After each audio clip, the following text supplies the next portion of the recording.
Welcome to my channel the lady prophet. ഇന്നത്തെ reading നിങ്ങളൊരു റിലേഷൻഷിപ്പിലാണെങ്കിൽ അതിൽ നിങ്ങൾക്കൊരു നോ കോണ്ടാക്റ്റോ അല്ലെങ്കിൽ ഒരു ബ്രേക്കപ്പോ അങ്ങനെ എന്തെങ്കിലും ഒരു സിറ്റുവേഷൻ ഫേസ് ചെയ്യുന്ന ആൾക്കാരാണെങ്കിൽ നിങ്ങൾക്കിനി ഒരു ന്യൂ ബിഗിനിങ് ഈ റിലേഷൻഷിപ്പിൽ ഉണ്ടോ എന്നുള്ളതാണ് റീഡ് ചെയ്യുന്നത്.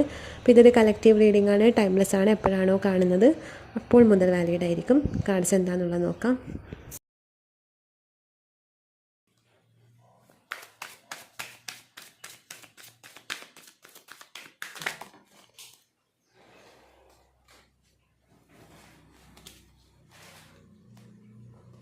Past lives,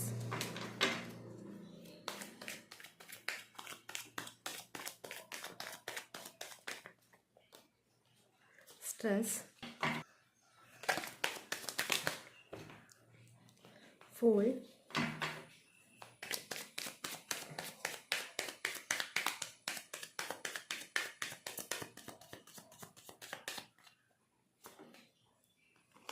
the source,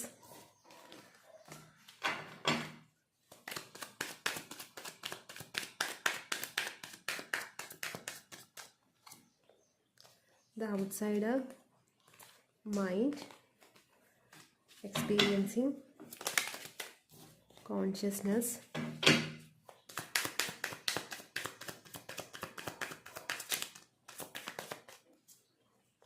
politics, understanding,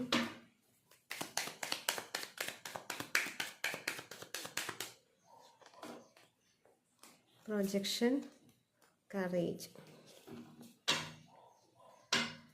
fighting ആണ് ബോട്ടം ഓഫ് ദ ഡെക്ക് വന്നിട്ടുള്ളത്. ഇതൊക്കെയാണ് നിങ്ങൾക്ക് വന്നിരിക്കുന്ന കാർഡ്സ്. ഇതിലെനിക്ക് മനസ്സിലാവുന്നത് അവരുടെ റിയൽ ആയിട്ടുള്ള ട്രൂ ഫീലിങ്സ് അല്ല നിങ്ങളോട് പുറമേ കാണിക്കുന്നത്. അവരൊരു മാസ്ക് ഇട്ടാണ് നിങ്ങളുടെ മുന്നിൽ നിൽക്കുന്നത് എന്നുള്ളതാണ്. നിങ്ങളുടെ മുന്നിൽ ഇപ്പോൾ അവർ എന്ത് തന്നെ പ്രകടിപ്പിക്കുന്നുണ്ടെങ്കിലും അത് അവരുടെ ഉള്ളിലുള്ള കാര്യമല്ല. ഉള്ളിലുള്ളതിൻ്റെ നേരെ ഓപ്പോസിറ്റ് കാര്യമാണ് ഇവർ നിങ്ങളിൽ പ്രകടിപ്പിക്കുന്നത്. ഇവർ നിങ്ങളോട് ബിഹേവ് ചെയ്യുന്നതും ഒക്കെ നേരെ ഓപ്പോസിറ്റ് ആയിട്ടുള്ള കാര്യമാണ്. പിന്നെ ഇവർ ഈ റിലേഷനെ കുറിച്ച് ഒരുപാട് ഓവർ തിങ്ക് ചെയ്യുന്നുണ്ട്. അവർക്ക് എന്തോ ഒരു കണക്ഷൻ ഫീൽ ചെയ്യുന്നുണ്ട്. മീൻസ് ഒരു ഇൻഡെപ്ത് ആയിട്ടുള്ള ഒരു കണക്ഷൻ ഈ റിലേഷൻഷിപ്പിൽ അവർക്ക് ഫീൽ ചെയ്യുന്നുണ്ട്. അതുകൊണ്ട് അവർ വിചാരിക്കുന്നത് ഇതെന്തോ മുൻജന്മ ബന്ധമാണ്, അങ്ങനെയൊക്കെയുള്ളൊരു തോട്ട്സും അവർക്ക് വരുന്നുണ്ട്. പക്ഷേ ഈ റിലേഷൻ ഒരു ലൈഫ് ഇല്ലാത്തതാണെന്ന് അവർക്ക് തോന്നുന്നുണ്ടാവാം.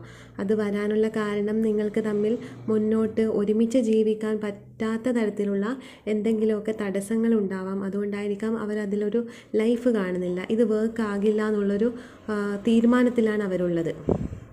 അതായത് അവർക്ക് അങ്ങനെ ഒരു തോന്നൽ വരുന്നുണ്ട്, ഇതൊരിക്കലും വർക്ക് ആവില്ല, ഇതിൽ എനർജി ഇൻവെസ്റ്റ് ചെയ്തിട്ട് കാര്യമില്ല, അതുകൊണ്ട് ഇതിൽ നിന്ന് മൂവ് ഓൺ ആവുന്നതായിരിക്കും നല്ലത് എന്നുള്ളൊരു തോന്നൽ അവർക്ക് തന്നെ ഉള്ളിൽ അവർ തന്നെ ക്രിയേറ്റ് ചെയ്ത് വെക്കുന്നുണ്ട്.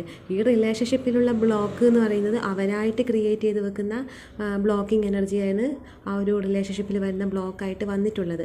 അവരുടെ ഓവർ തിങ്കിങ് ആണ് ഇവിടെ ഉള്ളത്. അവർ കംപ്ലീറ്റ് ഫുൾ ടൈം ഇതിനെക്കുറിച്ച് ചിന്തിക്കുന്നുണ്ട്, എന്തൊക്കെയോ അവരായിട്ട് ബ്ലോക്ക് ക്രിയേറ്റ് ചെയ്യുന്നുണ്ട്. എന്നാലും അവർക്കൊരു പ്രതീക്ഷയുണ്ട്, എപ്പോഴെങ്കിലും ഇതിലൊരു ന്യൂ ബിഗിനിങ് ഉണ്ടാവുന്നുള്ളത്. അവർ പോലും പ്രതീക്ഷിക്കാതെ പെട്ടെന്ന് ഇതിലെന്തെങ്കിലും സഡൻ ചേഞ്ച് വരും, അതല്ലെങ്കിൽ എന്തെങ്കിലും മിറാക്കിളായി സംഭവിക്കുന്നൊക്കെയുള്ള ഒരു പ്രതീക്ഷയും അവരിൽ വരുന്നുണ്ട് എന്നുള്ളതാണ് ഇവിടെ കാണിക്കുന്നത്. ഇവരുടെ തന്നെ ചിന്തകളുടെ പ്രൊജക്ഷനാണ് നിങ്ങളുടെ ലൈഫിൽ നിങ്ങളുടെ ഈ ഒരു റിലേഷൻഷിപ്പിൽ ഇപ്പോൾ റിഫ്ലക്റ്റ് ചെയ്യുന്നത്. നിങ്ങൾക്കിവിടെ ഓവർ തിങ്കിങ്ങോ അങ്ങനെയൊന്നും കാണുന്നില്ല. നിങ്ങളിവിടെ കംപ്ലീറ്റ് സറണ്ടർ ചെയ്തിട്ടാണുള്ളത്. അതായത് ഇതൊരു സ്പിരിച്വൽ കണക്ഷൻ ആയിരിക്കാം നിങ്ങൾ തമ്മിൽ, അല്ലെങ്കിൽ പാസ്റ്റ് ലൈഫ് കണക്ഷൻ ആയിരിക്കാം. അപ്പോൾ നിങ്ങൾക്ക് ആ ഒരു തിരിച്ചറിവ് വന്നിട്ടുണ്ട്, ഇതിലെന്തോ ഒരു ഇതുണ്ട്, എന്തോ ഒരു സോൾ കണക്ഷൻ ഉണ്ട് എന്നുള്ളൊരു തിരിച്ചറിവ് വന്നിട്ടുണ്ട്. അതുകൊണ്ട് തന്നെ ഇവിടെ നിങ്ങൾ കംപ്ലീറ്റ് ഈ ഒരു റിലേഷനിൽ സറണ്ടർ ചെയ്തിട്ടാണുള്ളത്. നിങ്ങൾ സറണ്ടർ ചെയ്ത ഈ ഒരു സമയം അവർ ഇതിനെക്കുറിച്ച് ഓവർ തിങ്കിങ് തുടങ്ങിയിട്ടുണ്ട്. മുന്നേ അവർ ഇതിനെക്കുറിച്ച് ചിന്തിച്ചിരുന്നില്ല, നിങ്ങൾക്ക് യാതൊരു വാല്യൂയും തന്നിരുന്നില്ല. പക്ഷേ ഇപ്പം നിങ്ങൾ സറണ്ടർ ചെയ്ത സമയം അവർ ഇതിനെക്കുറിച്ച് ചിന്തിച്ച് കാട് കയറി എന്തൊക്കെയോ കാൽക്കുലേറ്റ് ചെയ്ത് ഇതിലൊരു റീകണക്ഷൻ വരണമെന്ന് അവരൊരുപാട് ആഗ്രഹിക്കുന്നുണ്ട്. എങ്ങനെയെങ്കിലും ഒന്ന് റീകണക്റ്റ് ആയെങ്കിൽ എന്ന് ചിന്തിച്ച് അവരിവിടെ പഴയ കാര്യങ്ങൾ, അവർ ഈ ഒരു റിലേഷൻഷിപ്പിൽ എക്സ്പീരിയൻസ് ചെയ്ത പഴയ മെമ്മറീസൊക്കെ പിന്നെയും ഓർത്ത് എടുക്കുന്നുണ്ട്. അവരുടെ മനസ്സിൽ അതിങ്ങനെ വന്നുകൊണ്ടേയിരിക്കുന്നുണ്ട്. അവരുടെ മനസ്സിൽ നിങ്ങൾ ഉണ്ടാകുന്നുണ്ട്. അതായത് ഇത്രയും കാലം അവർ ഇതിനെക്കുറിച്ച് ജസ്റ്റ് ഒരു ടൈം പാസ് പോലെയായിരിക്കാം കൊണ്ടു നടന്നത്. പക്ഷേ ഇപ്പോൾ അവർ അവരുടെ മനസ്സിൽ നിങ്ങളുടെ ഓർമ്മകൾ ഇങ്ങനെ വന്നുകൊണ്ടേയിരിക്കുന്നുണ്ട്. അത് നിങ്ങളുടെ സറണ്ടറിങ്ങിൻ്റെ ഒരു ഭാഗമായിട്ടായിരിക്കാം അവരുടെ മനസ്സിൽ നിങ്ങളുടെ ആ ഒരു തോന്നൽ വരുന്നത്. നിങ്ങളുടെ എനർജി അവർക്ക് കിട്ടുന്നുണ്ടാവില്ല. ആ ഒരു മിസ്സിങ് ഫീൽ ഇപ്പോൾ അവർക്ക് ഫീൽ ചെയ്യുന്നുണ്ടെന്നാണ് എനിക്ക് മനസ്സിലാവുന്നത്. പക്ഷേ എന്നാലും അവർക്ക് ഇതിലൊരു ഔട്ട്സൈഡറായിട്ടാണ് ഫീൽ ചെയ്യുന്നത്. മീൻസ് ഇവിടെ നിങ്ങളുടെ അടുത്തേക്ക് ഇനി എത്താൻ ഭയങ്കര ബുദ്ധിമുട്ടാണ്. ഇനി ഇതിൽ വർക്ക് ആവില്ല. ഇനി ഇവരങ്ങോട്ടേക്ക് നിങ്ങളുടെ അടുത്തേക്ക് തിരിച്ച് വന്നാലും ഇത് വർക്ക് ആവില്ല. നിങ്ങൾ അവരെ അക്സെപ്റ്റ് ചെയ്യില്ല. അവർ നിങ്ങളുടെ ലൈഫിൽ നിന്നും പുറത്തായി എന്നുള്ളൊരു തോന്നലാണ് ഇവിടെ ഉള്ളത്. ആ തോന്നലാണ് ഇവരെ ഓവർ തിങ്കിങ് ചെയ്യിപ്പിക്കുന്നത്. ഇതിൽ ഭാവി എന്താണ് എന്നുള്ള ഒരു ഓവർ തിങ്കിങ് ആണ് ഇവിടെ കാണുന്നത്. ഇവിടെ ക്രിയേറ്ററും അണ്ടർസ്റ്റാൻഡിങ്ങും ഒക്കെ നിങ്ങളുടെ എനർജിയാണ് വന്നിട്ടുള്ളത്. ഫൂളും നിങ്ങളുടെ എനർജിയാണ്. കാരണം നിങ്ങളിപ്പോൾ ആ ഒരു ഫൂൾ എനർജി കംപ്ലീറ്റ് സറണ്ടർ ചെയ്തിട്ടാണുള്ളത്. നോർമലി അതൊരു ഇമ്മച്വർ ആയിട്ടുള്ള എനർജി പറയും. പക്ഷേ ഇവിടെ ഫൂളും ക്രിയേറ്ററും ഒരുമിച്ച് വന്നതുകൊണ്ട് അത് യൂണിവേഴ്സിന് സറണ്ടർ ചെയ്തിട്ടാണ് എനിക്ക് മനസ്സിലാവുന്നത്. നിങ്ങൾക്ക് ഏകദേശം ഈ ഒരു റിലേഷൻ്റെ ട്രൂത്ത് എന്താണെന്ന് മനസ്സിലായപ്പം നിങ്ങൾക്കായിട്ട് ഇതിലൊന്നും ചെയ്യാനില്ല, എല്ലാം യൂണിവേഴ്സിൻ്റെ ഭാഗത്ത് നിന്ന് തനിയെ നടക്കേണ്ടതാണെന്നുള്ളൊരു തോന്നൽ വന്നത് കാരണം കംപ്ലീറ്റ് നിങ്ങൾ സറണ്ടർ ചെയ്തു. നിങ്ങൾ സറണ്ടർ ചെയ്ത ആ ഒരു സമയം ഈ വ്യക്തിക്ക് ഒരു തിരിച്ചറിവ് വരുന്നുണ്ട്. അപ്പോൾ ആ തിരിച്ചറിവ് വരുന്നത് സ്ട്രെസ്സിലൂടെയാണ് വരുന്നതെന്ന് എനിക്ക് മനസ്സിലാവുന്നത്. ഓവർ തിങ്കിങ്ങും മൈൻഡും സ്ട്രെസ്സൊക്കെ ഇവരുടെ ഒരു എനർജി ആയിട്ടാണ് വന്നിട്ടുള്ളത്. അപ്പോൾ അവർ ഓവർ തിങ്ക് ചെയ്യുമ്പോൾ അവർക്ക് ഒരുപാട് സ്ട്രെസ്സ് ഉണ്ടാവുന്നുണ്ട്. ആ സ്ട്രെസ്സിലൂടെയും അവർക്ക് നിങ്ങളുമായിട്ട് കണക്ഷൻ കിട്ടുന്നില്ല. ആ ഒരു കണക്ഷൻ ഇല്ലാത്തതിൻ്റെ ഒരിതാണ് ഇവർക്ക് മിസ്സിങ് ഫീൽ വരുന്നത്. അപ്പോൾ അവർ ഇപ്പോൾ ചെയ്യുന്നതെന്ന് വെച്ചാൽ അവരുടെ ഒരു എനർജീൻ്റെ ഒരു പ്രൊജക്ഷനാണ് നിങ്ങളുടെ റിലേഷൻഷിപ്പിൽ ഇപ്പോൾ ഉള്ള നോ കോണ്ടാക്റ്റിൻ്റെ ഒക്കെ ഒരു കാരണം എന്ന് പറയുന്നത്. പക്ഷെ അവിടെ ഒരു ന്യൂ ബിഗിനിങ് ഉണ്ടാവുന്നുണ്ട്. നിങ്ങൾക്കും അവർക്കും ആഗ്രഹം ഒരു ന്യൂ ബിഗിനിങ് ആയിരിക്കും. അതിവിടെ സംഭവിക്കുന്നുണ്ട് എന്നുള്ളതാണ് മനസ്സിലാവുന്നത്. ഫൈറ്റിംഗ് ആണ് ഇവിടെ ബോട്ടം ഓഫ് ദി ഡെക്ക് വന്നിട്ടുള്ളത്. അതായത് തമ്മിൽ ഒരുപാട് വഴക്ക് കൂടിയിട്ടുണ്ടാവാം.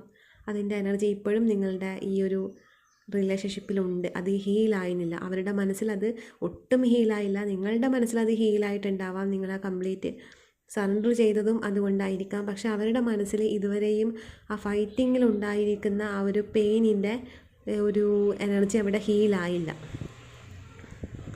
അത് ഹീലാവാത്തതാണ് അവർക്ക് ഇത്രയും സ്ട്രെസ്സ് വരാനുള്ള കാരണം. മേ ബി ഇത് പാസ്റ്റ് ലൈഫ് കണക്ഷൻ ആയതുകൊണ്ട് നിങ്ങൾക്കിടയിൽ എന്തെങ്കിലും കർമ്മ ഉണ്ടാവാം. ആ കർമ്മ അവിടെ തീരേണ്ടതായിട്ടുണ്ട്. അതുകൊണ്ടായിരിക്കാം ഇങ്ങനെയുള്ള ഒരു സിറ്റുവേഷൻ. ഇപ്പം പലരും ഈ റിലേഷൻഷിപ്പിൽ എന്തൊക്കെയോ സ്ട്രഗിൾ അനുഭവിക്കുന്നതായിട്ടാണ് മനസ്സിലാവുന്നത്. പലരുടെയും സിറ്റുവേഷൻ ഡിഫറെൻ്റ് ആയിരിക്കാം. പക്ഷേ സ്ട്രഗിൾസാണ് ഇവിടെ മെയിനായിട്ട് കാണിക്കുന്നത്. അപ്പോൾ ആ സ്ട്രഗിൾസ് വരാനുള്ള കാരണം തന്നെ പാസ്റ്റ് ലൈഫിൽ നിങ്ങൾക്ക് രണ്ടുപേർക്കും ഇടയിൽ ഒരു കർമ്മ ഉണ്ടായിട്ടുണ്ട്. ആ ഒരു കർമ്മ ഹീലാവണമെങ്കിൽ നിങ്ങൾക്ക് സ്വയം തിരിച്ചറിവ് വരണം. ആർക്കെങ്കിലും ഒരാൾക്ക് തിരിച്ചറിവ് വരണം. ആ തിരിച്ചറിവ് നിങ്ങൾക്കാണ് ആദ്യം വന്നിട്ടുള്ളത്. അത് നിങ്ങളിലൂടെ ഇവർക്കും ആ ഒരു എനർജി പാസ് ചെയ്യുന്നുണ്ട് എന്നാണ് എനിക്കിവിടെ മനസ്സിലാവുന്നത്. കാരണം രണ്ടു പേരും ഒരേ സോഴ്സിലുള്ള എനർജി ആയിട്ടാണ് എനിക്ക് മനസ്സിലാവുന്നത്. അതായത് ഒരേ സോഴ്സിൽ ഞാൻ ഉദ്ദേശിച്ചത് ഒരേ ബോധതലത്തിലുള്ള രണ്ട് എനർജീസാണ് നിങ്ങൾ രണ്ടുപേരും. അപ്പോൾ അവിടെ നിങ്ങളുടെ രണ്ടുപേരുടെയും ഉള്ളിൽ ക്രിയേറ്റർ ഉണരുന്നുണ്ട്.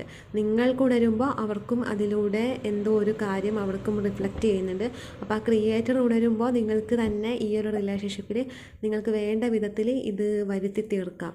അതായത് നിങ്ങൾക്ക് മാനിഫെസ്റ്റേഷനൊക്കെ ചെയ്ത് കഴിഞ്ഞാൽ ഇത് നിങ്ങളിലേക്ക് വരും ഈ റിലേഷൻ. എന്തായാലും ഇതിൽ നോ കോണ്ടാക്റ്റിലൊക്കെ ഉള്ളവരാണെങ്കിൽ ഇതിലൊരു ന്യൂ ബിഗിനിങ് കാണാൻ പറ്റുന്നുണ്ട്. അവർ തിരിച്ചു വരും തന്നെയാണ് കാണിക്കുന്നത്. നിങ്ങൾ തിരിച്ചു പോകേണ്ടതാണെങ്കിൽ നിങ്ങൾക്ക് പോകേണ്ട ഒരു സമയം വരും. രണ്ടു പേർക്കും തമ്മിൽ സംസാരിക്കാനും മീറ്റ് ചെയ്യാനൊക്കെ ഉള്ള ഒരു ചാൻസ് ഉണ്ട്. അത് ഭാവിയിലാണ്, ഇപ്പം അടുത്തല്ല. കാരണം അവർക്ക് ഹീലാവാനുണ്ട്. അവരുടെ മനസ്സിൽ ഇപ്പോഴും നിങ്ങൾ തമ്മിലുണ്ടായ വഴക്കിൻ്റെ ആ ഒരു എനർജി ഒന്നും ഹീലായില്ല. അതൊക്കെ ഹീലാവാനുണ്ട്. അതൊക്കെ ഹീലായി കഴിഞ്ഞതിന് ശേഷം മാത്രമാണ് നിങ്ങൾക്ക് രണ്ടുപേർക്കും ന്യൂ ബിഗിനിങ് ഉള്ളത്. കുറച്ച് സമയം വെയിറ്റ് ചെയ്യേണ്ടി വരും. മാത്രമല്ല പാസ്റ്റ് ലൈഫ് കർമ്മയുള്ളത് കൊണ്ട് അത് തീരാനും കുറച്ച് ടൈം എടുക്കും. അപ്പോൾ അതുകൊണ്ടാണ് ഇവിടെ കുറച്ച് ടൈം എടുക്കുന്നത്. നിങ്ങൾക്ക് തമ്മിൽ ഇനിയൊരു കണ്ടുമുട്ടലോ അല്ലെങ്കിൽ ഇനിയൊരു കോണ്ടാക്റ്റോ അത് വരണമെങ്കിൽ ഒരു 3 മാസമൊക്കെ സമയം എടുത്തേക്കാം. അപ്പോൾ ഇതൊക്കെയാണ് നിങ്ങളുടെ റീഡിങ്. ഇഷ്ടപ്പെട്ടെങ്കിൽ ലൈക്ക് ചെയ്യുക, കമൻറ്റ് ചെയ്യുക.